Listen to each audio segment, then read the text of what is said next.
Hey, this is Dale, your cheeky librarian here. What's a keyword and what is keyword searching? Because if you go out into the open web, that's called natural language searching, where you can just throw in any number of words and it'll kind of parse it out and kind of do its best. AI is really good at that. But keywords it's a different way, and it's an older way of database searching. So for example, if you type in, this is the main catalog, but databases work the same way. If you type in Instagram, instead of looking up related concepts, it's only going to look up things that have that set of letters, the INSTAGRAM. And it's going to return them in whatever database it has. So if you're like in a videos database or a scholarly articles database or an ebooks database, it's only going to look in those. And so there's a book. Of course there's a book on Instagram. But here you can see that there's articles, journals, audio, and video. So here's a test. What happens if you misspell it? I'm going to call it Instagram. Instagrammy. Say you completely misspell it. Some of the databases have a spell checker in them, but if you spell it wrong, trick number one, spelling counts. So if you misspelled something, look, I got 0 hits everywhere. But here it's like, did you want Instagram? Some databases have like a checker, some of them don't. What about other languages? Well, I'll get to that one in a second. So let me show you another one. How about if it's more than one word? Social media. Some of the natural language searches are enhanced. This is something you can do on Google, where if you're looking up lyrics of some song, if you put them in quote marks, it'll look for that kind of stuck together. Same thing happens in our databases. So I'm going to do social media. So what it forces it to do with the quote marks, or sometimes some of the older databases will just choke on this completely. If you don't have something in between, or if you don't have quote marks, it'll be just like, ah. So if we're looking for social media, it's going to look for those 2 words stuck together in that specific order that you put. And of course, we've got like 400,000 results, so we might have to like narrow that down. But wait, let me show you there's another thing you can do. Ever since the last 10, 15 years, we have access to many more things in non-English languages, including non-Latin characters like Chinese and Arabic. So if you go to Google Translate, and if you have the ability to speak another language, I do not, so I will just have to trust this search is correct. It's not looking for the concept. It's looking for those actual characters. It's looking for this character, and it's looking for this character.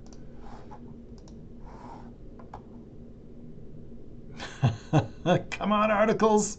It's going really slow. Oh, yeah. So it's not everything that's from the Chinese-speaking literature market. So we don't get all their newspapers like they would in North America and all their articles. But if you speak another language, it's something that you know that you can rely on, and you can take a look for things. Let's go back. Say, for example, we're just looking for social media. But what if we want social media? There's too many search results. So if you remember, it's like 400,000 articles. How do we narrow down? You can add what's called a Boolean operator. This is where it gets kind of seriously old school. This is old database language. So if I'm interested in like kids looking at social media and getting depressed, I would add an and I might do like the name of a population, but the and means find everything with social media, and then out of that search results, look for everything that has the word depression in it. So we'll go from 400,000 articles down to 8,000 articles, and you can keep on adding things. And children. And this is where you look for evidence of it being like banned in schools, or banned in Australia, or or being part of a policy, or people talking about that thing. Here's a famous book, The Anxious Generation. What do we do if we want more of something? So we don't want to narrow it down, we want to expand it. So that would be, so say for example, I'm looking for social media, and I have a copy of a platform, Instagram. But what if I want to do TikTok too? I just put an or in there. That's another operator. Or Facebook, and you could go on and on and on. Since these databases don't have the ability, for the most part, although that's being developed, they don't have the ability to, like, do you also want this other social media in there? You have to name it. So that's synonyms or related terms. So you might put in like the head of Facebook, or maybe the company that owns Instagram as part of those concepts. But what do you do if you want all of these and that previous search? You can mix and match everything together. Let's see if I actually can. Social media and depression in children. Okay, so I'm going to go to the advanced search, and I can put that in there. And then you see there's an and there's an or.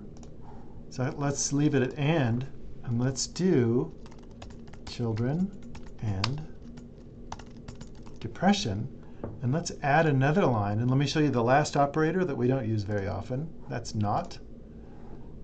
Not, I don't know if we want to do not MySpace. So we want stuff that's kind of new. And in the advanced search, you can also add years and language and things like that. But these are just using those keywords. That's a really specific search, isn't it? Isn't that cool? That's how a librarian teaches students and faculty how to really focus down on something when you're confronted by maybe sometimes millions of articles. And then you can further get down to peer-reviewed journals or books and videos and things like that. So this is what keyword searching is all about.